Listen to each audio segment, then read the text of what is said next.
चलिए, नमस्कार दोस्तों, आप सभी का बहुत बहुत स्वागत है आपके अपने परिवार पे। मेरा नाम है आकाश चतुर्वेदी और आज दोस्तों एक बहुत ही खास दिन है। ठीक है, आज दोस्तों एक इतना खास दिन है कि मैं आपको क्या ही बताऊं। आज खास दिन इसलिए है क्योंकि आज है दोस्तों हमारा सुपर मॉक नंबर 12, इसलिए इतना खास दिन है। चलिए कोई बात नहीं, चलिए दोस्तों आइए शुरू करते हैं क्लास को। सबसे पहले मैं आपको बता दूं 2026-27 के जितने भी रेलवे के हमारे स्टूडेंट्स हैं, अगर वो परेशान हैं और उनको लगता है कि भाई हमारी परेशानी कौन दूर करेगा इस दुनिया में, तो मैं आपको बता दूं दोस्तों, विद्याग्राम की पूरी टीम, आदित्य रंजन सर और मैं और पूरी टीम रेलवे के लिए दोस्तों एक ऐसा रामबाण इलाज आप सभी के लिए लेकर आने वाले हैं, जहां पर हम लोग कुछ बहुत बड़ा, बहुत कुछ खास और इतिहास में पहली बार ऐसा कुछ आने वाला है दोस्तों आप सभी के सामने। तो आप सभी लोग हमारे साथ जुड़ेंगे। कितने बजे जुड़ेंगे? तो आप जुड़ेंगे दोस्तों 9 जुलाई को और टाइम होगा दोस्तों रात में 8 बजे। ठीक है, इसी चैनल पर यूट्यूब पर आप जुड़ेंगे तो जितने भी हमारे रेलवे के विद्यार्थी हैं उन सभी लोगों के लिए दोस्तों जितनी भी जो परेशानियां सब दूर हो जाएंगी इस पूरे के पूरे वीडियो में। इस सेशन को आगे देखना, मजा ना आ जाए तो दोस्तों कहना। ठीक है, चलिए आइए दोस्तों शुरू करते हैं आज की इस क्लास को। तो आज, और बाप रे, आज हमारा सुपर मॉक नंबर 11 नहीं 12 है। 12 है ना आज? चलिए, तो आज है दोस्तों हमारा सुपर मॉक नंबर 12 को हम बना लेते हैं 12। ठीक है, तो आज है हमारा सुपर मॉक नंबर 12। चलिए शुरू करते हैं क्लास को। 25 सवाल पूरे हम करने वाले हैं 15 मिनट के अंदर, जो कि एसएससी ने हमसे बोला है कि भाई करना है आपको। रीजनिंग का रैपिड फायर शो डेली शाम को 7 बजे शुरू होता है। रैपिड फायर मतलब आपके सामने एक के बाद एक के बाद एक दोस्तों रॉकेट की तरह रैपिड फायर आपके पास पिके जाएंगे, आपको उसको लगाना है फटाफट से और आंसर निकालना है। तो यहां पर क्या होगा दोस्तों कि हम लोग 90 सेकंड यानी कि 15 मिनट के अंदर 25 क्वेश्चन पूरे के पूरे सॉल्व करेंगे और सॉल्व करने के साथ साथ उनको सही भी करेंगे। और इतना तो दोस्तों हम इतने दिनों से प्रैक्टिस कर ही रहे हैं कि आप लोगों को अब इतना आइडिया हो चुका है कि इस सुपर मॉक को लगाना कैसे, और आपको यह भी पता चल चुका है कि इस सुपर मॉक से हमारी बहुत ज्यादा इंप्रूवमेंट भी हो रही है। लेकिन कुछ नियम है जो कि हमारे नए स्टूडेंट्स को पता होने चाहिए। सबसे पहला नियम कि इस सुपर मॉक को जब आप करने वाले हैं तो दोस्तों यहां पर आपके सामने क्वेश्चन आएगा, टाइमर चालू हो जाएगा, आप भी स्टार्ट कर देना। उसके बाद रूल नंबर 2 दोस्तों, पहला क्वेश्चन, उसके बाद दूसरा क्वेश्चन, उसके बाद तीसरा, चौथा, और ऐसा चलता रहेगा। टाइमर नहीं रुकेगा। टाइमर दोस्तों हर क्वेश्चन की डिफिकल्टी लेवल के हिसाब से, अगर आसान है तो 10 सेकंड भी है, कठिन है तो 20 सेकंड भी है, 40 भी है, 60 भी है, 2 मिनट भी है, जैसी डिफिकल्टी लेवल उसके हिसाब से आपका टाइमर रहेगा। इस तरीके से आप सभी के सभी 25 क्वेश्चंस को पहले अटेम्प्ट करोगे जैसे आप एग्जाम में करते हो, और उसके बाद जब पूरा टेस्ट खत्म हो जाएगा मैं पूरे के पूरे 25 सवालों का सोल्यूशन आपको यहां कराऊंगा कि आपके कितने सही हुए कितने गलत हुए। इससे क्या होगा कि दोस्तों आप अंडर प्रेशर में आओगे। टाइमर जब चलता है फटाफट फटाफट क्वेश्चन क्वेश्चन क्वेश्चन क्वेश्चन, बिल्कुल एग्जाम हॉल वाली फीलिंग आपको फील होने वाली है इस क्लास के अंदर। बहुत सारे लोग तो फील कर भी चुके हैं दोस्तों। जिन लोगों की फीलिंग मर चुकी थी उनकी भी फीलिंग जाग गई है। जिनकी दोस्तों फीलिंगें हर्ट हो चुकी थी उनकी फीलिंगें भी बहुत ताजा हो चुकी हैं। तो आप लोग अगर फील करना चाहते हो अपनी फीलिंग्स को, तो इस फीलिंग वाली क्लास में रोज फील करने आइए शाम को 7 बजे। एग्जाम हॉल की तरह पिन ड्रॉप साइलेंस रखिएगा, नहीं तो दोस्तों यहां पर आपको उठा के पटक दिया जाएगा। बिल्कुल बातचीत नहीं करना है किसी को भी। ऐसा मैं क्यों करवाता हूं? क्योंकि दोस्तों मैं चाहता हूं कि आप अंडर प्रेशर में आए जैसे एग्जाम हॉल में होता है। आता हुआ सवाल भी आपसे नहीं बनेगा, ये मैं कह रहा हूं, और ये मैं नहीं, आप में से कई लोग भी ये कहते हैं कमेंट्स में कि सर मेरे से तो आता हुआ सवाल भी नहीं बना, टाइमर की वजह से अंडर प्रेशर आ गया और आता हुआ सवाल भी गलत कर दिया। जिससे आपको एग्जाम वाली फीलिंग आएगी दोस्तों। और अगर ये रैपिड फायर आपने 3 से 4 दिन भी, मैं तो कहता हूं दोस्तों, लगा लिया, 3 से 4 दिन, जो नए विद्यार्थी उसकी बात कर रहा हूं, तो आपकी स्पीड एक्यूरेसी दोनों ही रॉकेट बन जाने वाली है। तो चलिए दोस्तों आइए शुरू करते हैं आज की इस क्लास को। तो क्या आप सभी लोग तैयार हैं आज के सुपर मॉक नंबर 12 के लिए? अगर हां तो जल्दी से दोस्तों अपना अपना अंगूठा मुझे दे दीजिए फटाफट से। तो स्टार्ट करते हैं आज की इस क्लास को। Are you ready guys? मैं तो सोचता हूं अगर एक गाइज वाला शब्द नहीं होता तो दोस्तों YouTube तो बंद हो चुका होता जाने कब से। क्यों? मुझे तो ऐसे ही लगता है।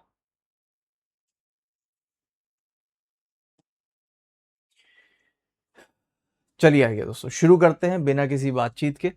बहुत हो गई बातचीतें। आइए दोस्तों, let's start the session now.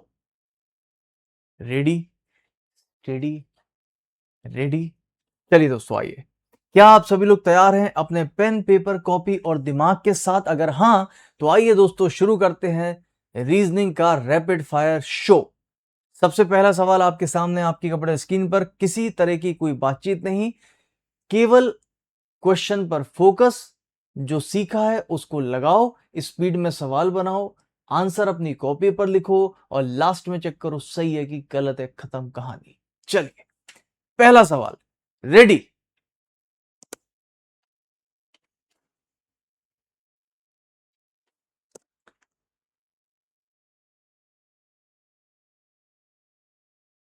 Next.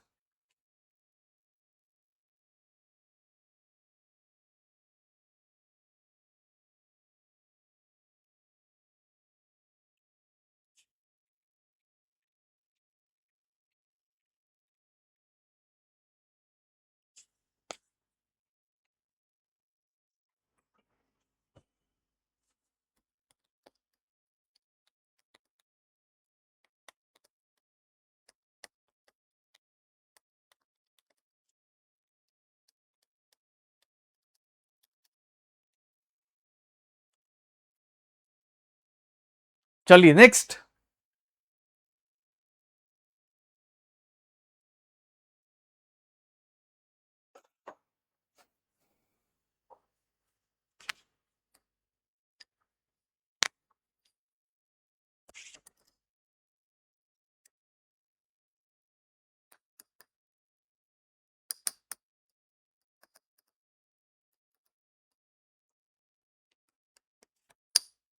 आज के दोस्तों कुछ लॉजिक मुझे पर्सनली बहुत अच्छे लगे, पता है। और ये मैं आपको पेपर करा रहा हूँ सिलेक्शन पोस्ट 2024 का। इसके पहले हमने सीजीएल के पेपर करे, सीएचएसएल के पेपर करे, अब सिलेक्शन पोस्ट। ऐसे करके करके दोस्तों हम लोग 2025 के भी पेपर पे आएंगे। सारे क्वेश्चन सोल्व करा दूंगा मैं आपको, हर टाइप का। और फिर उसके बाद में अपने बनाए हुए सवाल भी आपको कराऊंगा। ठीक है, तो आप तो करते जाइए बस फटाफट से। और टाइमर भी देखो आपके लिए कितने सुंदर सुंदर मैं लेके आ रहा हूँ डेली। चलिए नेक्स्ट।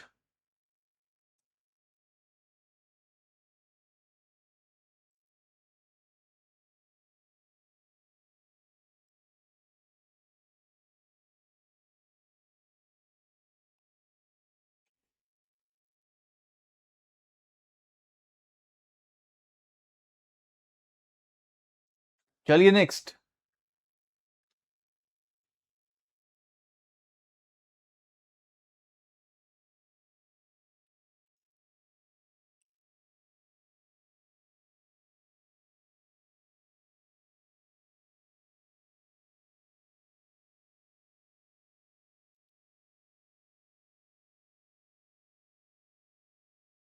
चलिए नेक्स्ट।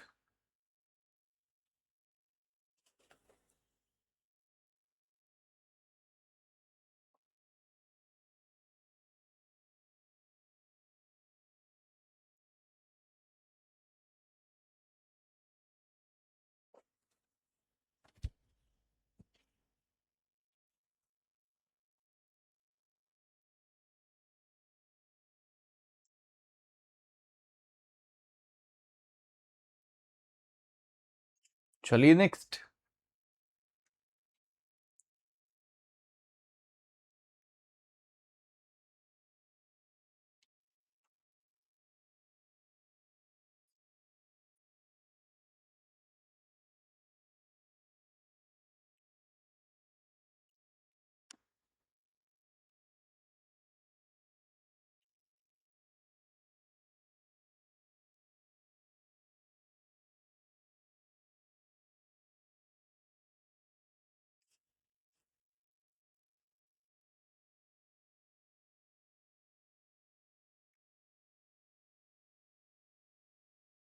चलिए नेक्स्ट।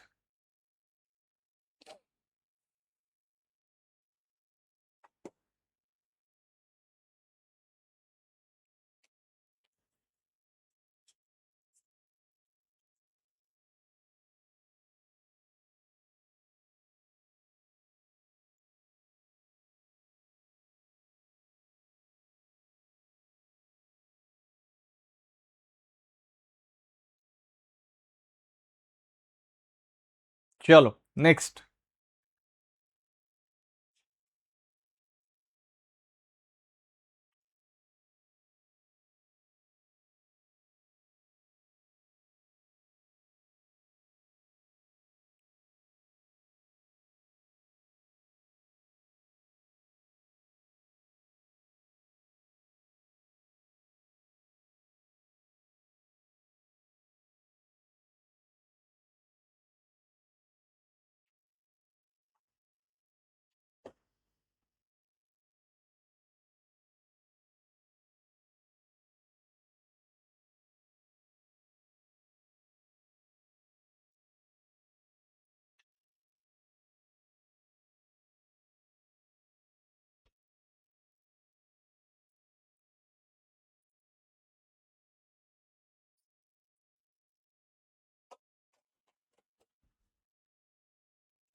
नेक्स्ट।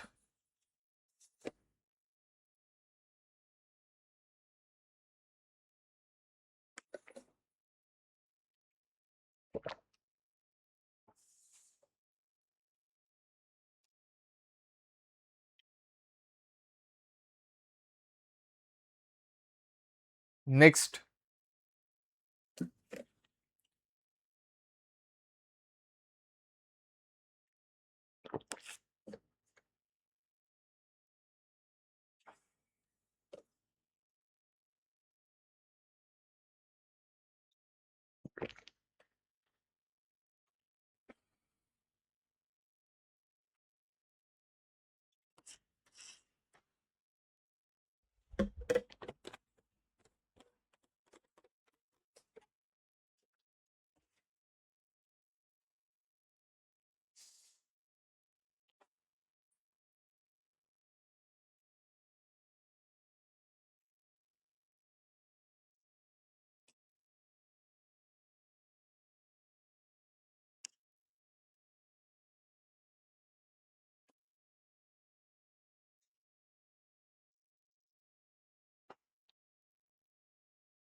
नेक्स्ट।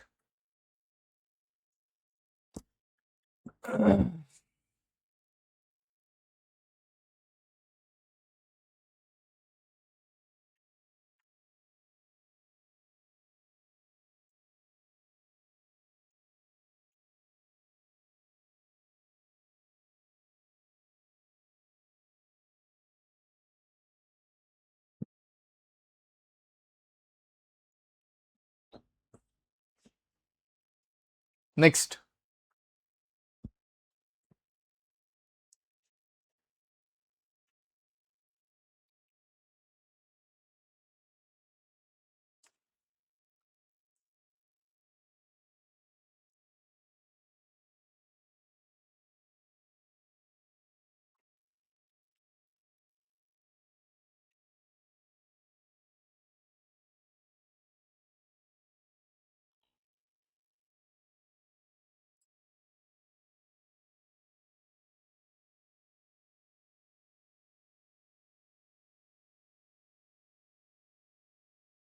चलिए नेक्स्ट। इसके बारे में बताऊंगा आपको लास्ट में, ठीक है, क्यों लेकर आया हूं मैं ये।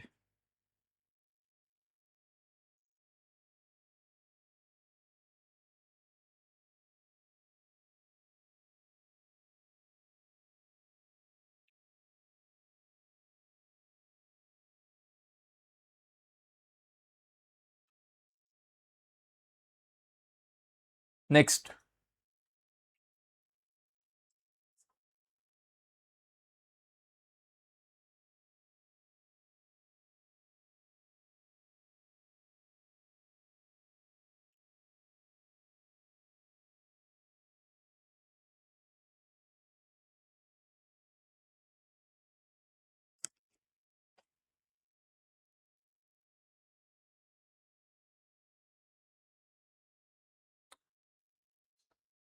चलिए भाई नेक्स्ट।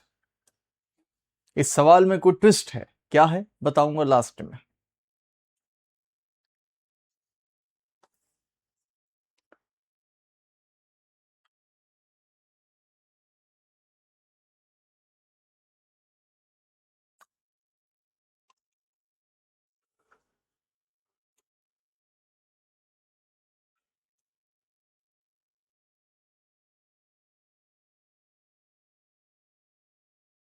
नेक्स्ट।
चलिए नेक्स्ट।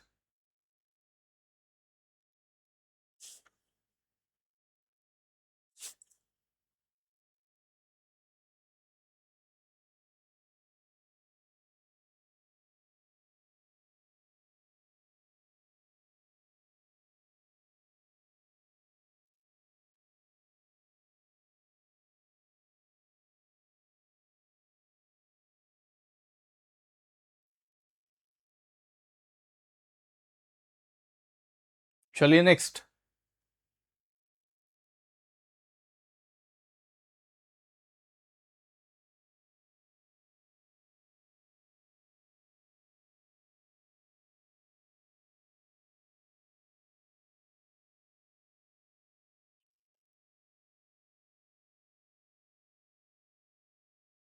नेक्स्ट।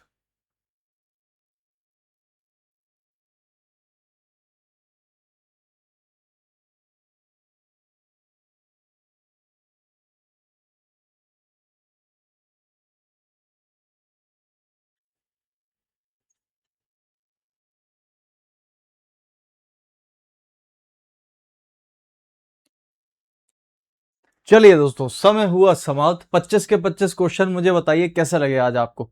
कुछ क्वेश्चन के लॉजिक नहीं बने हैं, ये भी मुझे पता है।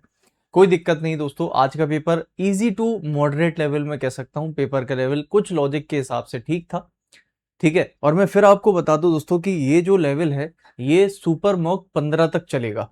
15 के बाद हम इसको चेंज करेंगे। जैसा कि मैंने आपको बताया कि शुरुआत में मैंने आपको बहुत ही एक सिंपल टाइप के क्वेश्चंस लेकिन एग्जाम ओरिएंटेड मैंने आपको कराए। फिर मैं एसएससी सीजीएल 2024 2022 के पेपर पे आ गया, सीएचएसएल के पेपर पे आ गया, 2024 सिलेक्शन पोस्ट के पेपर पे आ गया। ऐसे ही अभी हम दोस्तों 2025 के पेपर पे भी जाएंगे भाई किस तरह का लेवल था। और उसके बाद मैं आप लोगों को जो सुपर मॉक 15 के बाद जब हम शुरू करेंगे तो आप देखना कि उसमें आप लोगों को मेरे द्वारा बनाए हुए कुछ अच्छे लेवल के सवाल, यानी कि कठिन लेवल के सवाल, एक बढ़िया लेवल के सवाल भी देखने को मिलेंगे।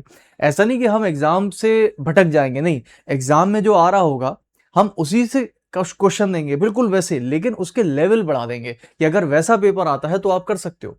तो दोस्तों मेरा देखो उद्देश्य क्या है कि मैं रीजनिंग को 360 डिग्री 360 डिग्री पूरा का पूरा आपको घोंट के पिलाना चाहता हूं, कि जिससे कि दोस्तों आप लोग कभी भी अगर एग्जाम में उल्टी करो तो केवल वो क्वेश्चन ही बाहर निकलने चाहिए, वो लॉजिक ही बाहर निकलने चाहिए जो अपन ने सीखे हैं।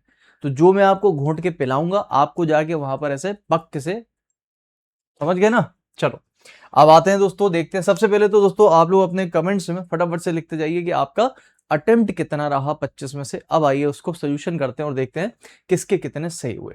सबसे पहला सवाल आपके सामने दोस्तों, आसान सा क्वेश्चन था, 10 सेकंड मैंने आपको दिए थे। अमेरिका का संबंध अगर मैक्सिको से है तो साउथ अमेरिका का संबंध किससे होगा? बता सकता है कोई जल्दी से?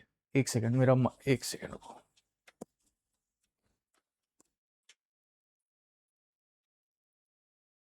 एक सेकंड दोस्तों, थोड़ा सा माइक अटक रहा है मेरा।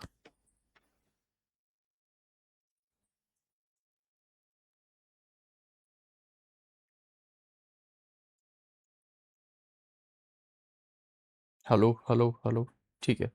आवाज आ रही है ना आप लोगों को? Hello hello hello hello hello hello hello hello hello hello, ठीक है। एक सेकंड, इसका वायर थोड़ा सा अटकने लगा। हेलो हेलो हेलो हेलो, चलिए दोस्तों। नॉर्थ, हाँ हम कहाँ पर थे? नॉर्थ अमेरिका का संबंध अगर मैक्सिको से है तो साउथ अमेरिका का क्या होगा? दोस्तों मैक्सिको एक सिटी है नॉर्थ अमेरिका में। इसी प्रकार से वेनेजुएला, सॉरी सिटी कहता हूं मैं, एक कह सकते हो कंट्री कह सकते हो। मैक्सिको आई थिंक एक कंट्री है ना, हाँ। मैक्सिको दोस्तों देश है नॉर्थ अमेरिका का। इसी प्रकार से वेनेजुएला जो है वो साउथ अमेरिका का है। और आपको पता होगा वेनेजुएला हाल ही में बहुत ज्यादा चर्चा में था। इसमें दोस्तों अच्छा खासा जो है ऑयल का भंडार रिजर्व्स देखे गए और मिले, और जिस पर एक दूसरी सरकार हुआ करती थी आपको पता है, मुड्रो की। और उसके बाद जो है मिस्टर डोनाल्ड ट्रंप ने इस पर कब्जा कर लिया और उनके जो राष्ट्रपति थे उनको भी कब्जा लिया। और उसके बाद पूरा का पूरा दोस्तों जो है ऑयल जो है वो वहाँ का कैप्चर कर लिया। लेकिन आपको पता है कि वेनेजुएला का जो ऑयल है यानी कि जो तेल है वो प्रोसेस करना इतना आसान नहीं है ना। वहां पर दोस्तों क्या है कि बहुत ज्यादा गाढ़ा और बहुत ज्यादा इम्प्योर ऑयल है, उसकी थिकनेस विस्कोसिटी बहुत ज्यादा है। और जो इराक वगैरह में, ईरान में है ना, ये गल्फ कंट्रीज में जो तेल है ये बहुत ही रिफाइंड होता है। ये मतलब इसको इसको प्रोसेस करने में ज़्यादा समय नहीं लगता, ज़्यादा मशीनरीज या फैक्ट्री की ज़रूरत नहीं है, सीधे सीधे इसको आप थोड़ा बहुत काम करके और इसको भेजा जा सकता है। तो ये थोड़ा अच्छी क्वालिटी का है। वेनेजुएला में थोड़ा सा क्वालिटी उतनी सही नहीं है। खैर जो भी है, आगे चलते हैं। अगला सवाल, अगला सवाल दोस्तों यहाँ पर कहा जा रहा है कि W का संबंध P से क्या होगा। तो यहाँ पर अगर देखें तो W माइनस, माइनस का मतलब क्या है भाई, तो W दोस्तों भाई हो जाएगा किसका, V का। V प्लस, प्लस का मतलब क्या है, माँ। दोस्तों ये माँ बन जाएगी किसकी, T की। इसके बाद T है हैश, हैश का मतलब है पिता। यार इसको मुझे और ऊपर यहाँ बनाता हूँ मैं, ठीक है, यहाँ आपको दिख रहा है। चलिए W दोस्तों यहाँ पर जो है भाई है, भाई किसका हो जाएगा, V का। फिर V प्लस का, प्लस का मतलब है माँ। दोस्तों ये माँ बन जाएगी T की। उसके बाद T का मतलब था पिता, तो T दोस्तों पिता बन जाएगा R का। उसके बाद R मल्टीप्लाई का मतलब है वाइफ, R दोस्तों वाइफ हो जाएगी S की। और माइनस का मतलब यहाँ पर था भाई, तो दोस्तों ये जो है वो भाई बन जाएगा किसका, P का। आपसे पूछा जा रहा है कि बताइए W का संबंध P से क्या होगा। दोस्तों W क्या लगता है P का, P के भाई की पत्नी के पिता की माँ का भाई। बाप रे बाप। दोस्तों भाई की पत्नी के पिता की माता का भाई, ऑप्शन नंबर ए हमारा करेक्ट आंसर है। काफी लंबा चौड़ा ऑप्शन था, है ना, इसीलिए मैंने आपको 40 सेकंड में दिए थे। चलिए अगला क्वेश्चन, बहुत ही अच्छा क्वेश्चन है। देखो अगर दोस्तों यहाँ पर मैंने आपको बोला जब भी कभी शब्द के सामने अगर नंबर आता है तो आप उसकी सभी की सभी अल्फाबेट की वैल्यू जोड़कर एक बार देख लिया करो फटाक से। तो मुझे बताइए 18 प्लस 15 प्लस 19 और प्लस 5 क्या जोड़ने पर क्या बनाएगा। मुझे लगता है दोस्तों नहीं, ये शायद ज्यादा निकल जाएगा, है ना। 15 5 20, 20 20 कितना हो गया, 40, लगभग लगभग 40, 40 और 40, ये थोड़ा ज्यादा निकल रहा है। तो दोस्तों एक काम करते हैं, इसका उल्टा करते हैं। मैंने आपको हमेशा बोला कि अगर सीधी उंगली से घी ना निकले तो वैल्यू को टेढ़ा कर दो, उल्टा कर दो। आर का उल्टा क्या होगा, आई। 15 का उल्टा यानी कि ओ का उल्टा क्या होता है, एल। एस का उल्टा एच, और ई का उल्टा वी। अगर दोस्तों मैं इसको जोड़ देता हूं तो ये कितना हो जाएगा 20, और ये कितना हो जाएगा दोस्तों 42, 42 में 9 51। जी हाँ दोस्तों हम बिल्कुल सही जा रहे हैं, ठीक है। तो एफ का उल्टा क्या हो जाएगा, यू। उसके बाद ओ का उल्टा एल, और एक्स का उल्टा सी यानी कि 3। तो 15 और 21 कितना आंसर आएगा, 36 हमारा करेक्ट आंसर है, 36। कोई दिक्कत किसी को इसमें, ठीक है। अगला सवाल आसान था। मेटल का संबंध और यानी अयस्क है तो रबड़ का। देखो दोस्तों क्या है, मेटल जो धातु होती है ना वो किससे निकाली जाती है, किससे बनती है, एक तरह से मतलब किससे एक्सट्रैक्ट होती है। जो सही शब्द यूज होता है वो क्या है, एक्सट्रैक्ट, यानी कि उसको निकाला जाता है किससे, ओर से। उसी प्रकार दोस्तों रबड़ किससे निकाला जाता है, आपको पता है, लेटेक्स। लेटेक्स जो है वो चीज होती है जिससे आपकी प्योर रबर निकाली जाती है, यानी एक्सट्रैक्ट होती है। आसान सा क्वेश्चन है दोस्तों, दिए गए संख्या में 3 के विपरीत आपको बताना है। तो 3 के विपरीत कौन सा हो सकता है, इसको ले लें। नहीं यार, इसमें दोस्तों रूल नंबर 1 ही फॉलो करेगा, हटा दीजिए। इसको ले लेते हैं, यहाँ पर 2 और 1। तो 2 और 1 का रूल लग गया दोस्तों। रूल नंबर 2 कहता है कि जो भी नंबर, देखिए जो भी नंबर दोस्तों कॉमन होते हैं, ये मैंने आपको रूल पढ़ाया हुआ है बहुत बढ़िया से। जो भी नंबर कॉमन है इनको छोड़कर जो बचते हैं वो हमेशा एक दूसरे के क्या होते हैं, विपरीत होते हैं। अगला सवाल, ये भी आसान था। THENW आप देखोगे उल्टा कर दिया, THENW क्या कर दिया दोस्तों, जस्ट उल्टा यानी कि रिवर्स। तो सेम यहां पर स्वयं का अगर लिखना है तो PMAW और S। आप देखो दोस्तों ऐसा कहां पर दिख रहा है, PMAWS। मुझे लगता है पहला ही ऑप्शन हमारा बिल्कुल सही आंसर होगा। अगला सवाल, ठीक है ना, ठीक है। अगला सवाल, अगला सवाल 30 सेकंड। यहां पर आपसे बोला जा रहा है दोस्तों कि कौन से वाले को चेंज करने पर ये वैल्यू सही हो जाएगी। तो क्या पहले से कर सकते थे, डिवाइड और प्लस को आपस में, इसको कर दो प्लस और प्लस को कर दो दोस्तों डिवाइड। अगर मैं इसको करता हूं तो आपको पता है 17 का स्क्वायर ही तो 289 होता है। तो ये तो सीधे सीधे दोस्तों 17 हो जाएगा। मल्टीप्लाई में कितना है 12, प्लस का दोस्तों 216, ठीक है। और यहां पर हो जाएगा ये कितना है मल्टीप्लाई, अच्छा ये हो जाएगा दोस्तों माइनस का 300। अब मुझे एक बात बताइए, मुझे चाहिए कितना है, 120 चाहिए। अच्छा एक बात बताओ, मेरे ख्याल से 7 दूनी कितना होगा 14, और यहाँ पर 6 4 10 यानी आ सकता है। चलो यार करके देखना पड़ेगा। तो 7 दूनी 14, हासिल 1 2 1 कम 2 34, और 17 एकम 17, 4 204, 204 ये आ गया, 216 दोस्तों ये हो गया, माइनस का आपको 300 करना है। मुझे लगता है बेकार है कि सही है, सही है, मुझे लगता है पहले ही वाला आंसर हो गया, है ना। 16 4 20, 200 200 तो ये हो गया दोस्तों 420, और 420 में से आप 300 माइनस कर दीजिए, 120 पहले ही ऑप्शन आंसर है, इसीलिए मैंने आपको यहाँ पर 30 सेकंड का समय भी दिया था। क्लियर हो गया सबको? ठीक है, 16 4 20 और 200 200 400। अगला सवाल, कैन को सीधे सीधे, अच्छा बताओ दोस्तों क्या सीधे सीधे वैल्यू नहीं यार, सीधे सीधे नहीं होगी, आप देख रहे होगे बहुत ही छोटी वैल्यू बनेगी अगर मैं जोड़ूंगा। तो मैंने कहा अच्छा एक काम करो उसका विपरीत कर दो, तो सी का उल्टा क्या हो जाएगा x, ए का उल्टा 26 और n का उल्टा 13, 26 और 24 50, 50 और 13 63, खत्म हो गई कहानी। कितना सेकंड लगा आपको? तो जो चीजें मैंने बोली अगर फॉलो करोगे तो काम आएगा। u का उल्टा f, s का उल्टा h, e का उल्टा v। आंसर बोलो दोस्तों 30 36, बोलो कोई दिक्कत है क्या? Option number 4। अगला सवाल, चलिए 15 20 45 170 दोस्तों डिफरेंस ले सकते हैं, प्लस का 5, प्लस का आप देखोगे तो 25, और यहां पर अगर देखा जाए तो प्लस का दोस्तों 125 जा रहा है। तो आप कहोगे भाई ये 5 की पावर 1 है, 5 की पावर 2 है, ये 5 की पावर 3, तो आगे दोस्तों 5 की पावर 4, और 5 की पावर 4 कितनी होती है? 625। भाई 5 का क्यूब यानी 125 में एक और 5 बढ़ा दो तो हो जाएगा 625, जोड़ दो भाई कितना हो जाएगा? 795, 795, ऑप्शन नंबर 2। ठीक है, बहुत बढ़िया।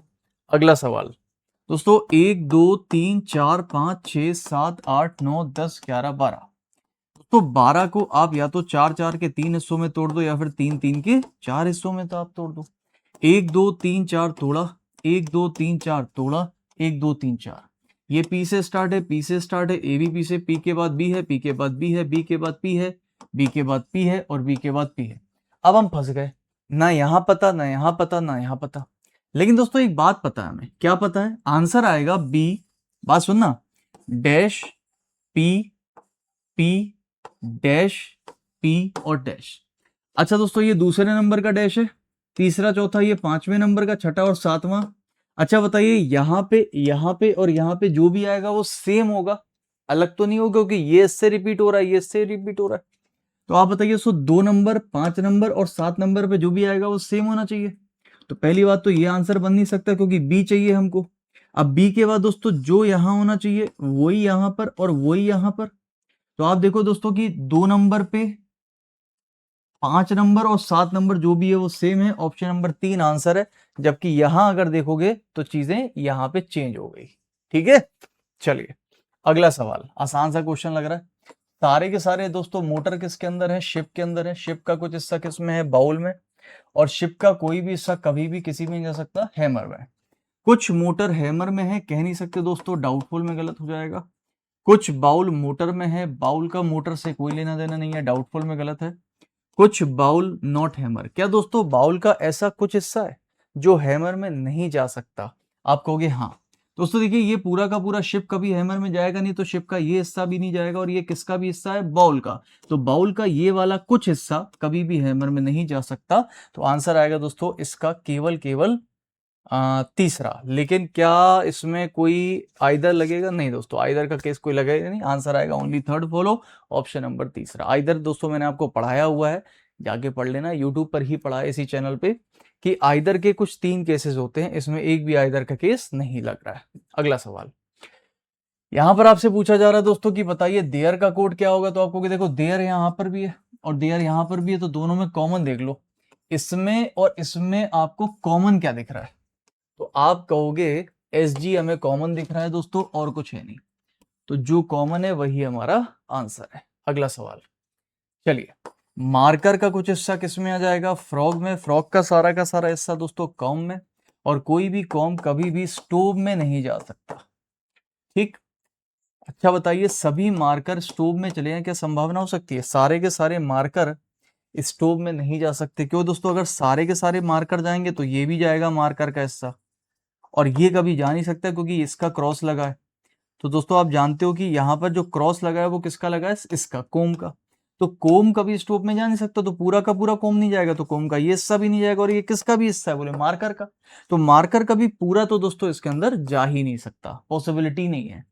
कुछ कोम मार्कर में है क्या? हाँ जी सही है, आंसर आएगा दोस्तों दूसरा, यानी कि ओनली टू फॉलो हमारा करेक्ट आंसर है।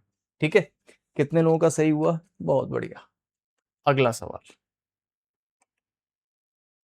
चलिए देखिए फिर से दोस्तों, एक शब्द के सामने नंबर लिखा है तो मैंने क्या बोला, सबसे पहले उसको सीधा सीधा जोड़ के देख लो, नहीं बनेगा तो हम उसको उल्टा कर लेंगे। सीधा सीधा अगर मैं जोड़ता हूं तो 3 2 5, 8 5 13, 13 और 6 19 की हासिल 1 2 और 1 3, 4 और 1 5, लो भैया सीधा सीधा बन गया 59, खत्म हो गई कहानी। तो ये 6 और 21 प्लस 26 और प्लस 10, ये हो गया 27 और ये हो गया 26, 26 और 27 कितना हो गया दोस्तों 53 और प्लस 10 यानी कि 63 आंसर आना चाहिए। देखो भाई सही किया मैंने, 21 और 6 27, 27 और 26 कितना हो गया 53, 53 53 और 10 कितना हो गया 63, ऑप्शन नंबर 2। अगला सवाल, चलिए अब देखो ये मुझे एक बहुत प्यारा क्वेश्चन लगा, नो डाउट बहुत अच्छा क्वेश्चन लगा। देखो इसमें क्या हो रहा था, सबसे अच्छी बात कि जो एस था और आर था, क्या वो आपस में बदल रहा है? नहीं दोस्तों, ऐसा तो नहीं लग रहा है। अरे ये तो कद्दू वाला कोई, अच्छा ये नहीं है, वो दूसरा वाला सवाल है, इसके आगे वाला, ये तो कद्दू है, ये तो आसान है। इसमें क्या हो रहा है, प्लस का 1 माइनस का 1 प्लस का 1 माइनस का 1 प्लस का 1 और माइनस 1 और प्लस का 1, सिंपल क्वेश्चन। तो यहां पर भी दोस्तों पहले क्या होगा, प्लस का 1 होगा तो पहले टी आएगा, ये हटा दो, फिर माइनस का 1 तो फिर से टी आएगा, ठीक है, फिर दोस्तों प्लस का 1 यानी कि डी आएगा, तो डी का मतलब ये हटा दो, ठीक। अब इन दोनों में देख लो आप, लास्ट में क्या आएगा, आंसर आ जाएगा। तो देखो plus minus plus minus plus minus plus, S में प्लस 1 करोगे तो टी, और टी आपको दिख रहा है ऑप्शन नंबर 2 में, this is the correct answer. Smart work करोगे जल्दी आंसर आएगा, ठीक है। अगला सवाल, यहां पर कहा जा, देखो बहुत अच्छा सवाल है, और मैंने आगे चलते हैं, पहले इसको करते हैं उसके बाद बाकी की बातें करेंगे, क्योंकि इसके आगे मैं एक आंसर की भी लेकर आया था। क्यों लाया था अभी बता देता हूं, ठीक है। दोस्तों आपको बताना था कि आर की पुत्री का टी से क्या संबंध है, चलिए बनाते हैं। आर की पुत्री का, तो पहले आर से स्टार्ट करते हैं। मल्टीप्लाई का मतलब है वाइफ, आर दोस्तों वाइफ है एस की, एस माइनस का मतलब है भाई, एस दोस्तों भाई है टी का। लेकिन यहां से हमें एस की पुत्री नहीं पता चली, तो थोड़ा पहले चलते हैं। क्यू डिवाइड, डिवाइड का मतलब है पिता, दोस्तों क्यू जो है वो पिता है किसका, आर का, ठीक है। क्यू पिता है आर का, मैं एक बार पूरे ही बना लेता हूं, इसीलिए शायद आंसर की मैं आपके लिए लेकर आया हूं, सुनिएगा ध्यान से। प्लस का मतलब है माँ, दोस्तों पी जो है वो माँ है क्यू की। क्यू डिवाइड, डिवाइड का मतलब है पिता, तो क्यू पिता हो जाएगा दोस्तों आर का। आर मल्टीप्लाई का मतलब है वाइफ, तो आर दोस्तों पत्नी हो जाएगी एस की। एस माइनस, माइनस का मतलब है भाई, तो एस दोस्तों भाई हो जाएगा टी का। और टी डिवाइड का मतलब है फादर, तो टी दोस्तों पिता हो जाएगा किसका, यू का। अब आप मुझे बताइए, इसमें बोला जा रहा है कि आर की पुत्री का टी से क्या संबंध होगा। अब कई लोग यहां पर हो सकता है ये कंफ्यूज हो जाएं, सर आर की तो पुत्री ही नहीं है।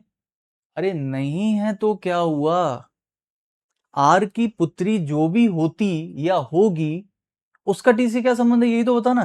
तो दोस्तों मान लीजिए कि आर की कोई पुत्री होगी, कोई ना कोई तो होगी, तो आर की पुत्री का टी से क्या संबंध है, तो ये व्यक्ति इसका क्या लगा दोस्तों, ये इसके पापा, ये इसके भाई यानी कि चाचा, तो ये चाचा और ये भतीजा, भतीजी सॉरी। तो आंसर क्या आ जाएगा दोस्तों, नीस, और नीस को क्या बोलते हैं, भतीजी। तो बेसिकली अगर जाए तो भतीजी आंसर होना चाहिए, यानी कि भाई की बेटी, ऑप्शन नंबर ए, यही आंसर होगा। आप मेरी बात समझ पा रहे हो, ठीक है। अब यहां पर मैं आपके लिए ये क्यों लेकर आया था, इसका कारण ये था कि जब मैंने पहले ये सवाल इसको सॉल्व करवाया ना, तो कई स्टूडेंट यहां पर कह रहे थे सर इसमें ना ऑब्जेक्शन लगेगा, क्यों, क्योंकि सर इसमें तो आर की कोई बेटी बनी नहीं रही है इक्वेशन में, तो ये तो गलत क्वेश्चन हो गया, इससे क्या होगा। नहीं यार ऐसा नहीं है दोस्तों, यहां पर अगर कोई माँ बाप हैं और उनके बच्चे का अगर किसी से संबंध पूछा है, तो उसका बच्चा भले ही हो इक्वेशन में या ना हो, लेकिन दोस्तों अगर होता तो उसका क्या रिश्ता लगता, आप मेरी बात समझ रहे। जैसे फॉर एग्जांपल मान लीजिए मैं हूं, मान लीजिए अभी मेरी कोई औलाद नहीं है, और अगर दोस्तों कोई औलाद मेरी अभी नहीं है, तो अगर मैं बोलता कि मेरी औलाद का मेरी बहन से क्या रिश्ता है, तो अगर मेरी औलाद नहीं है तो क्या उसका रिश्ता नहीं हो सकता, अरे जब भी होगी तो उसका रिश्ता होगा ना। समझ गए। तो इसीलिए दोस्तों मैं आपके लिए लेकर आया था आंसर की, यहां पर भी क्या है ब्रदर्स डॉटर और यहां पर क्या है भतीजी। क्लियर है भाई सबको। अगला यहां पर क्या है दोस्तों 25 है, ये है 23, ये है 20, ये है 18 सॉरी 16 और ये है 11। जब भी कभी अल्फाबेट आए तो उसकी वैल्यू हमेशा लिख लो, वैल्यू से दोस्तों क्वेश्चन और आसान लगने लगता है। तो आप समझ गए होगे ये 2 है, 3 है, 4 है, 5 है, तो आगे कितना होगा 6, 11 में से 6 घटेगा 5, 5 का मतलब दोस्तों होता है ई, आंसर हो जाएगा ऑप्शन नंबर 4। नेक्स्ट कद्दू वाला क्वेश्चन था। देखिए इसमें कह रहा है कि बताइए अगर यही सीरीज इसी तरह से चलती रही तो आगे क्वेश्चन मार्क की जगह पर क्या आएगा। देखिए आप देखो दोस्तों ध्यान से, ये फिगर ऐसा था और कैसा हो गया ऐसा, यानी कि इस दिशा में आ गया, सही है। तो बेसिकली अगर मैं आपसे पूछूं तो ये कितना डिग्री चला गया, तो देखो दोस्तों एक्चुअली हुआ क्या है, ये होता है 90 डिग्री होता है, और इसको और आप मान लो 45, तो 90 45 135। तो मैं कह सकता हूं दोस्तों कि ये 135 डिग्री चला गया, वो भी कहां पर, घड़ी की विपरीत दिशा यानी कि एंटी क्लॉकवाइज में, एंटी क्लॉकवाइज यानी कि घड़ी की विपरीत दिशा। अच्छा अब यहां से कहां आ गया, बोले यहां से नीचे की तरफ आ गया, नीचे मतलब इस तरफ। तो आप देखोगे दोस्तों ये कितना है, तो आप कहोगे 45, और ये कितना है 90, 90 45 135। तो ये भी दोस्तों देखा जाए तो 135 डिग्री घड़ी की विपरीत दिशा में, यानी कि एंटी क्लॉकवाइज चला गया। क्लियर हो गया, यानी कि लेफ्ट में। दोस्तों ये कैसा चला गया, बोले ये भी लेफ्ट में, कितना बोले 135। तो यहां पर भी क्या होगा 135 डिग्री घड़ी की विपरीत दिशा में चला जाएगा। तो सबसे पहले इसको क्या करो 90 मार दो, 90 मार दोगे तो कहां जाएगा इधर, और उसके बाद और 45 तो मतलब यहां आ जाएगा। तो आंसर कहां बनेगा यहां, और वो आपको कहां दिया था नंबर 1 पे। समझ में आ रहा है अभी तक कि नहीं आ रहा है, थोड़ा स्पीड में चल रहा हूं मैं इस क्लास में। ठीक है, उसका कारण है कि दोस्तों हमें देखिए 15 मिनट मैंने आपको दिए सवाल सॉल्व करने के लिए, आपने कर लिए। अब मैं कोशिश करूंगा कि जल्दी से जल्दी उसके अप्रोचेस आपको बताऊं कि कैसे आप जल्दी कर सकते हो, इसीलिए मैं थोड़ा जल्दी करने का तरीका बता रहा हूं। ठीक है, चलिए इस सवाल में थोड़ा ट्विस्ट था। क्या ट्विस्ट था मैं बता देता हूं आपको। सवाल दोस्तों आपसे कह रहा है कि अगर 26 का संबंध दोस्तों किसी प्रकार 12 से है और 36 का संबंध किसी प्रकार अगर 18 से है, तो बताइए कि 20 का संबंध किससे होगा। ये तो कह रहा है, तो क्या कह रहा है दोस्तों, उसी प्रकार से उसी तर्क से आपको बताना है कौन सी संख्या 20 से, यानी कि इनमें से कौन सी संख्या 20 से संबंधित होगी। यही तो आंसर हुआ। अब दोस्तों यहां पर क्या होता है, देखिए लॉजिक तो आपने पहचान लिया होगा। लॉजिक इसमें क्या है, 2 इंटू 6 यानी कि 12 और 3 इंटू 6 यानी कि 18। कई लोग हो सकता है ये वाला लॉजिक लगा रहे हो कि सर 12 दूनी 24, 24 में 2 जोड़ा तो 26, और यहां पर तो सीधा सीधा 12 दूनी 36 और इसमें तो 0 ही जोड़ा। बट यहां पर अगर आप करोगे ऑप्शन के हिसाब से तो आंसर ही नहीं आएगा। ठीक है, अच्छा कई लोगों ने हो सकता है ये वाला लॉजिक लगाया होगा कि भाई 2 इंटू 6 यानी कि 12, 3 इंटू 6 यानी कि 18। कई लोगों ने दोस्तों यहां पर हो सकता है ये लॉजिक लगा दिया हो मे बी कि 2 इंटू 0 यानी कि दोस्तों 0। बोलो सही है नहीं सही है, बिल्कुल सही है भाई। 2 इंटू 6 अगर 12, 3 इंटू 6 यानी कि 18, तो 2 इंटू 0 यानी कि 0। तो आपने आंसर दोस्तों 0 लगा दिया होगा। लगाना भी चाहिए आपको 0, सही है ना, लगाना भी चाहिए आपको 0। लेकिन इस सवाल में एक ट्विस्ट है, ट्विस्ट है दोस्तों ये आंसर की। ये आपकी ओरिजिनल आंसर की है, और आंसर की का वही सवाल में लेकर आया हूं। आप देख सकते होगे 26 इज रिलेटेड टू 12, यानी कि 26 का संबंध 12 से है। Following the same logic 36 is related to 18। तो ये क्या कह रहा है दोस्तों कि 26 का संबंध किससे है, बोले 12 से है, 12 से है। उसी लॉजिक के अनुसार 36 का संबंध किससे है, तो आप कहोगे 18 से है। बात सही है। तो which of the following, which of the following यानी कि इनमें से कौन, इनमें से कौन रिलेटेड होगा किससे, 20 से। तो 20 से कौन रिलेटेड होगा। अच्छा दोस्तों यहां बताइए कि 26 इज रिलेटेड टू 12, यानी कि यह नंबर इससे संबंधित है, यह नंबर इससे संबंधित है, यह नंबर इससे संबंधित है। तो बताइए इनमें से कौन सा नंबर इससे संबंधित है। यही तो मतलब हुआ, यानी कि इनमें से कौन सा नंबर, यही तो मतलब। तो दोस्तों आप बताइए कि 20 को इधर आना चाहिए था कि इधर आना चाहिए था। इनमें से कौन सा नंबर इससे संबंधित है। तो दोस्तों मेरी ये जो वैल्यू है वो यहां आनी चाहिए और ये वैल्यू यहां जाएगी। सबसे बड़ी गलती शायद इस क्वेश्चन में ये करी होगी कई लोगों ने कि यहाँ पर दोस्तों 20 को यहाँ रख दिया होगा और पूछा है कि भाई 20 का संबंध किससे, नहीं नहीं, वो कह रहा है इनमें से कौन सी संख्या का संबंध 20 से है, तो वो संख्या यहाँ आएगी और 20 यहाँ जाएगा। अब यहाँ पर ट्विस्ट मैंने जानबूझकर दोस्तों ये किया था कि कई लोग इसका आंसर 0 लगा दें, यही वाला लॉजिक लगा के, और उन्होंने लगा भी दिया होगा क्योंकि ऑप्शन में उनको वो आंसर ही नहीं मिला होगा, है ना, ऐसा सोच रहे होंगे। हालांकि दोस्तों मैं बता दूं, इस क्वेश्चन का करेक्ट आंसर आएगा ऑप्शन नंबर 4 यानी कि 45। क्यों? क्योंकि यहां पर आप देखोगे तो x की वैल्यू कितनी हो जाए, बोले 45 हो जाए तभी तो 20 आएगा। क्यों? क्योंकि 2 इंटू 6 करने पर 12, 3 इंटू 6 करने पर 18, तो 4 इंटू 5 करने पर 20 आएगा। आई बात समझ में? तो इसका आंसर 2 इंटू 0 मत कर देना, ये गलत हो जाएगा। जानबूझकर मैंने गलती करी थी, इसमें गलती नहीं करी, आंसर दिया है मैंने आपको 45, बस मैंने इसका एक ऑप्शन चेंज किया था जानबूझ के 0। मतलब मैं अगर पेपर बनाता, कसम से बता रहा हूं, मेरे को अगर पेपर बनाने को मिल जाए ना एसएससी रेलवे या किसी भी एग्जाम का रीजनिंग का, भाई साहब मैं सच में ऐसे ऐसे क्वेश्चन बनाऊं, क्वेश्चन बिल्कुल आसान, लेकिन उसके ऑप्शन ऐसे रखूं जानबूझ के कि मैक्सिमम लोग जहां दिमाग चलाएंगे कि ये होगा, वो गलती वाला, वो ऑप्शन भी इसमें रखूंगा। यानी कि जो जो गलती एक स्टूडेंट कर सकता है ना, वो सारे गलती वाले आंसर आपके ऑप्शन में होंगे। उससे क्या होता है, उसको लगता है अरे यही सही है, मेरा वाला सही है, लेकिन उसने तो गलती करी, वो लगा देगा। इससे बहुत सारे लोग क्या हो जाएंगे, फिल्टर आउट हो जाएंगे। क्यों? क्योंकि वो दिमाग से नहीं कर रहे हैं क्वेश्चन। और मुझे लगता है सिलेक्शन उसका ही होना चाहिए जो दिमाग से खेले, जो मेहनत कर रहा है। तो इतना कुछ सीखने में मेहनत, अब दोस्तों आप समझो ना मेरी बात को। अब मान लीजिए कि अगर मैं ऐसा ही दे देता, इनने क्या दिया 53, 42, 35, 35, इनने 0 दिए ही नहीं। अब अगर मान लो मैं ऐसे दे देता, तो जो विद्यार्थी ये गलती कर रहा था उसका आंसर 0 आता। वो कहता अरे ऑप्शन में तो 0 है ही नहीं, ऐसा क्यों, अच्छा मैं तो गलत कर रहा हूं, वो सही कर लेता, सही करके आंसर लगा देता। इसमें नुकसान किसका हुआ? उसका जिसने एक बार में इसको सही कर दिया, क्योंकि इसने तो दोस्तों अपने को ऑप्शन के हिसाब से चेंज किया ना। कई लोगों ने 0 लगाया होगा है। चलिए अगला सवाल। अगला सवाल दोस्तों यहां पर कह रहा है कि बताइए डिक्शनरी के हिसाब से इनमें से कौन सा सही क्रम होगा। तो आपको पता है भाई सी ए सेम था, MLPPL, तो सबसे पहले कौन आएगा L और सबसे लास्ट में कौन आएगा P। और P में भी दोस्तों लास्ट में कौन आएगा, देखो या तो 3 नंबर सबसे लास्ट में आएगा या तो 4 नंबर सबसे लास्ट में आएगा, और तो दोस्तों कोई आएगा नहीं, या तो 3 नंबर या तो दोस्तों 4 नंबर।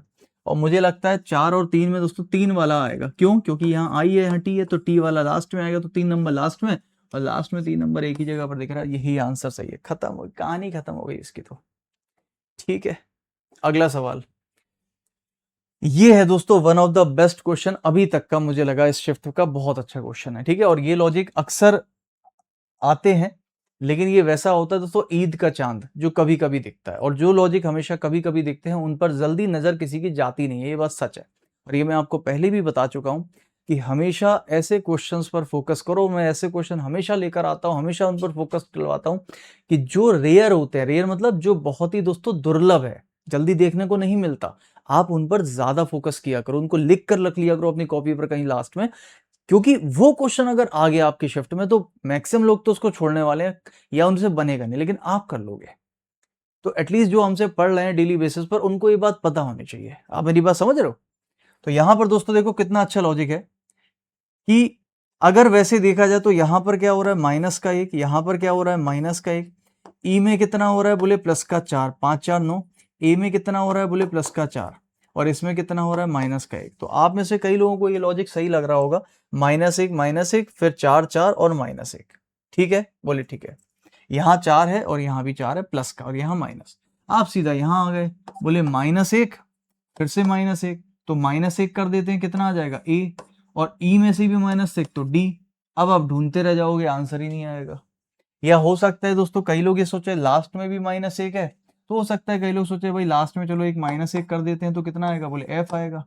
और उसके पहले कितना था, प्लस का 4 था, वो भी नहीं बनेगा। तो दोस्तों लॉजिक आपको मिलने नहीं वाला, इस लॉजिक से आंसर नहीं मिलेगा भाई। क्यों नहीं मिलेगा पता है? देखिए हमेशा ध्यान रखिएगा दोस्तों, जब भी आप ऐसे क्वेश्चन में फंसो तो ध्यान रखना, वर्ड के अंदर हमेशा दो चीजें होती हैं। वर्ड अकेला नहीं होता है, एक कंसोनेंट होता है और एक उसके अंदर वॉवल। क्यों? क्योंकि वर्ड जो होता है दोस्तों वो हमेशा कंसोनेंट और वॉवल से मिलकर बनता है। आप हमेशा अपने क्वेश्चन को देखो, कोडिंग डिकोडिंग को, तो उसके अंदर जो लेटर का यूज हुआ है वो लेटर किस प्रकार के हैं, तो आप देखोगे कि यहाँ पर दोस्तों कंसोनेंट और जब भी वॉवेल आ रहा है उसमें गड़बड़ निकल रही है ना। लेकिन जो कंसोनेंट है देखिए -1 यहाँ भी -1, लेकिन वॉवेल में कुछ और हो रहा है। इसका मतलब वॉवेल में हमने कुछ और किया है। तो क्या किया है भाई, हमने तो कर लिया +4, लेकिन वो यहाँ नहीं फॉलो हो रहा। तो हमेशा ध्यान रखना दोस्तों, वॉवेल की अपनी भी एक प्लेस वैल्यू होती है। AEIOU, ध्यान रखना, वॉवेल की अपनी भी एक प्लेस वैल्यू, जैसे कि ABCD की प्लेस वैल्यू होती है कि A की वैल्यू 1 होती है, B की वैल्यू 2 होती है, C की वैल्यू 3 होती है। ऐसे ही वॉवेल की अपनी एक प्लेस वैल्यू होती है, ये 1, ये 2, ये 3, ये 4 और ये 5। आप मेरी बात समझ गए। तो कई बार दोस्तों यहाँ पर किस तरह के, दो तरह के लॉजिक बनते हैं इसमें। सबसे पहला कि अगर कोई वॉवेल है तो हमने वॉवेल में +1 कर दिया, तो ए में +1 करने पर दोस्तों वॉवेल के हिसाब से ई आता है, वॉवेल के हिसाब से। और सिंपल अल्फाबेट के हिसाब से जाए तो ए में +1 करने पर बी आता है। आप मेरी बात समझ रहे हो, ए में +1 करने पर बी आता है। किसके हिसाब से? अल्फाबेट के हिसाब से, यानी कि लेटर के हिसाब से। लेकिन अगर मैं बात करता हूं वॉवेल, तो वॉवेल में दोस्तों A+1 करने पर ई आता है। किसके हिसाब से? वॉवेल की वैल्यू के हिसाब से। देखो कितना अच्छा लॉजिक है। तो दोस्तों यहाँ पर E+1 कितना होगा? ई में एक जोड़ोगे तो कितना आएगा? आई। ई में दोस्तों एक जोड़ा तो कितना आया? आई आया। देखो भाई आया। और ए में +1 किया तो कितना आया? ई। देखो ई आ गया। यानी कि मैंने वॉवेल की प्लेस वैल्यू को आगे बढ़ाया है। ठीक है, सेम देखिए यहाँ पर भी, सेम यहाँ पर भी। तो सबसे पहले -1 कर देंगे तो ए आ जाएगा। और ई में दोस्तों +1 करोगे तो कितना आएगा? आई आएगा। तो ए के साथ आई चाहिए। आप समझ गए होंगे लॉजिक। आई में +1 करोगे तो कितना आएगा? ओ आएगा। तो यहाँ पर ओ हो गया, देखिए ओ आ रहा है। और फिर कंसोनेंट में -1 कर दोगे तो कितना आएगा? एम। ऑप्शन नंबर ए हमारा करेक्ट आंसर है।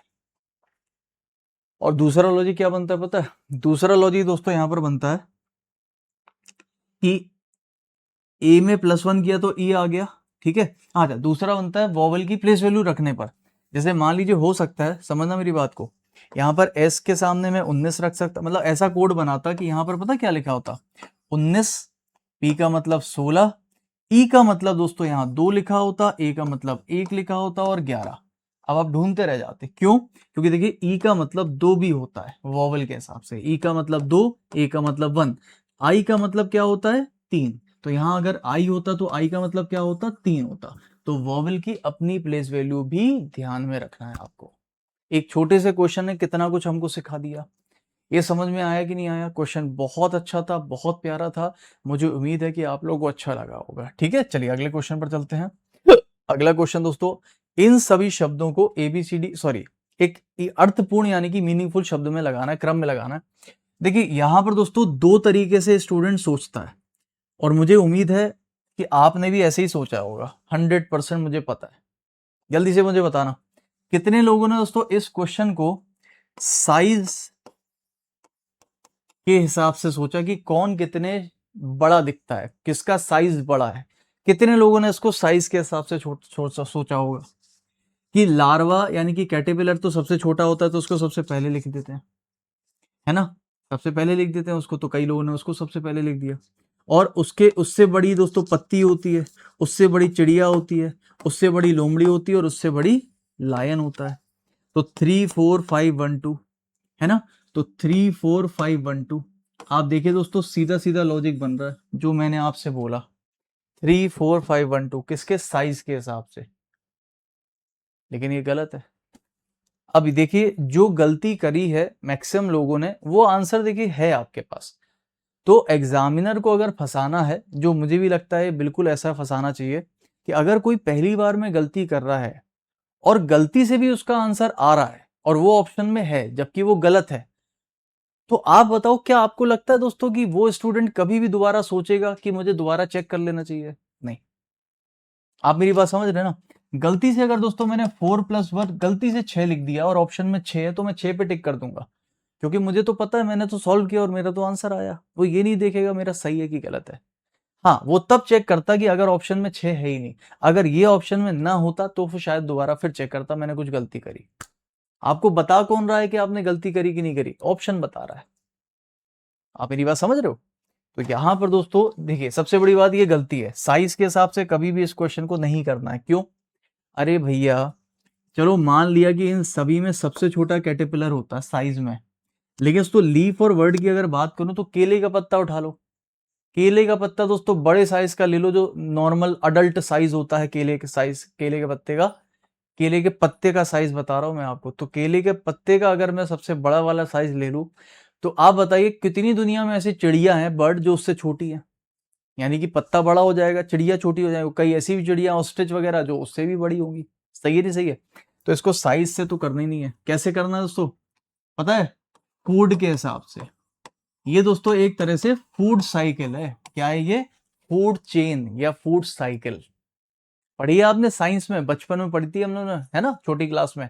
एक फूड साइकिल होती थी। क्या कि दोस्तों जो कैटरपिलर होता है वो खाता है किसको? पत्तियों को। बोलो सही है?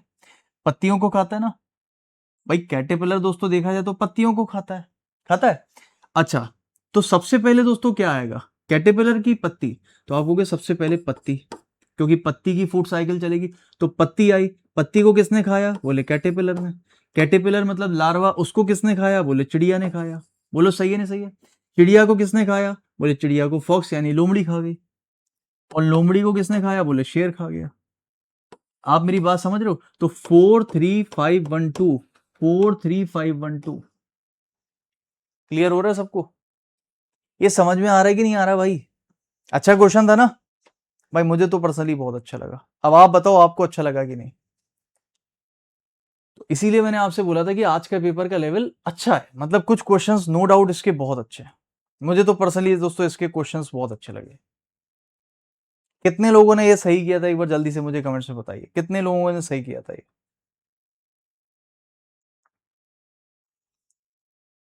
क्या बात है सर, मेरा तो गलत हुआ था। कुछ लोगों का सही हुआ है, कुछ लोगों का गलत हुआ है। ठीक है, नेक्स्ट। चलिए इधर देखिए, बहुत बढ़िया। ठीक है, इधर देखो, इसमें कह रहा है दोस्तों वॉल का कोड बताओ। तो देखो वॉल हमारे पास यहाँ पे है और वॉल हमारे पास यहाँ पे है। इसमें और इसमें कॉमन क्या है दोस्तों? तो कॉमन अगर मैं देखूं तो एच के कॉमन आ रहा है हमारे पास। बस कद्दू वाला क्वेश्चन है ये तो। चलो आगे। ये फिगर कहाँ छुपा हुआ है? बोले बहुत ज्यादा बुरी तरीके से छुपा हुआ है, ढूंढना भी मत इसको। अगला। और इसके लिए भी मैंने 10 सेकंड ही दिए थे। क्यों? क्योंकि 3 दोस्तों उल्टा दिखेगा और उल्टा वाला 3 एक ही जगह दिख रहा है। तो 10 सेकंड तो बहुत थे इस क्वेश्चन को पहचानने के लिए। ठीक है, चलिए। तो अब बताइए दोस्तों, ये था पूरा का पूरा सोल्यूशन। मुझे उम्मीद है कि आप सभी लोगों ने इसको अच्छे से किया होगा। आज कितने लोगों के कितने गलत हुए हैं यार, ये बताओ। मुझे लगता है शायद आज मैक्सिमम 2 3 4 गलत कर दिए होंगे काफी लोगों ने। तो 25 में से आपका स्कोर क्या रहा दोस्तों, ये आप सभी को इस वीडियो के खत्म होने के बाद कमेंट सेक्शन में लिखना है कि डे 1 डे 2 डे 3 से लेकर आज हम 12वें दिन पर आ चुके हैं। 12 दिन हो चुके हैं, 12 दिन तक का स्कोर आपका क्या है। सिंपल क्या करना है, एक दिन पहले वाले वीडियो पे जाके उससे कॉपी कर लो डे 1 से डे 11 का स्कोर, और अगले दिन दोस्तों उसमें डे 12 और जोड़ दो, आपका डे 12 तक हो जाएगा। आप ये अपनी कॉपी पर लिख के रखना कि आपका स्कोर हर दिन कितना है। सच बता रहा हूं, जब ये सीरीज खत्म होगी उस दिन आप इसको चेक करना कि मैं पहले दिन क्या था और आज मैं क्या हूं। सच बता रहा हूं, अब मैं पहले दिन क्या था, आज मैं क्या हूं। मेरे साथ में जो लोग पढ़ रहे थे वो पहले दिन क्या थे, आज मैं क्या हूं, उनके कमेंट्स आपको सामने दिखते हैं। ये बहुत इंपॉर्टेंट है। ठीक है, लेकिन दोस्तों एक बात कि ये सारी चीजें आप अचीव कब कर सकते हो, जल्दी आंसर कैसे लगा सकते हो, लॉजिक कैसे जल्दी सोच सकते हो, अप्रोच कैसे पता कर सकते हो, बेसिक्स को पढ़ के। जब तक आपका बेसिक फाउंडेशन नहीं अच्छा होगा तब तक रीजनिंग में आप जल्दी नहीं कर सकते। और ये सारी चीजें दोस्तों मैं आप लोगों को कहां बताता हूं, अपने रीजनिंग के बेसिक स्पेशल बैच में। इस बैच में जुड़िए, हर एक चीज को बिल्कुल क्रिस्टल कर तरीके से पढ़िए। जीरो से एडवांस लेवल तक पूरी रीजनिंग पढ़ाता हूं दोस्तों। कभी दोबारा आपको पढ़ने की जरूरत नहीं पड़ेगी, ये मेरा वादा है। एक बार पढ़ लो, खत्म कहानी। ठीक है, तो आप इसमें रीजनिंग स्पेशल 2.0 बैच में जुड़ सकते हैं। बाकी प्रहार 2.0 बैच में भी आप जुड़ सकते हैं, अगर आपको सभी के सभी टीचर से पढ़ना है बढ़िया तरीके से। ठीक है, आप पढ़िए उससे। और इसमें एसएससी के बैचेस हैं। और अगर आपको सभी एग्जाम्स के लिए पढ़ना है तो आप रीजनिंग स्पेशल 2.0 बैच में जुड़ सकते हैं। ठीक है, चलिए दोस्तों, आज का सेशन यहीं पर समाप्त करते हैं और बाकी मिलते हैं हम आपसे अगली क्लास में।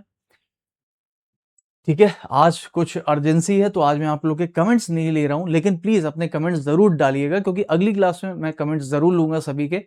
और जो पिछली क्लास के कमेंट यानी कि उससे पहले वाली क्लास के कमेंट थे उनको भी मैं ले लूंगा, दोनों क्लास के कमेंट में ले लूंगा। ठीक है, बाकी दोस्तों 9 जुलाई को हमारे साथ जुड़ना मत भूलिएगा। 8 बजे रात को रेलवे वालों के लिए कुछ खास बड़ा तूफान आने वाला है, सभी लोग तैयार रहिएगा। बाकी मिलते हैं दोस्तों आपसे अपनी अगली क्लास में। वीडियो को लाइक जरूर करना अगर आपको अच्छा लगा है तो, कैसा लगा सेशन मुझे बताना जरूर। मिलते हैं अगली क्लास में, तब तक के लिए दोस्तों जय हिंद, शुभ रात्रि, थैंक यू सो मच।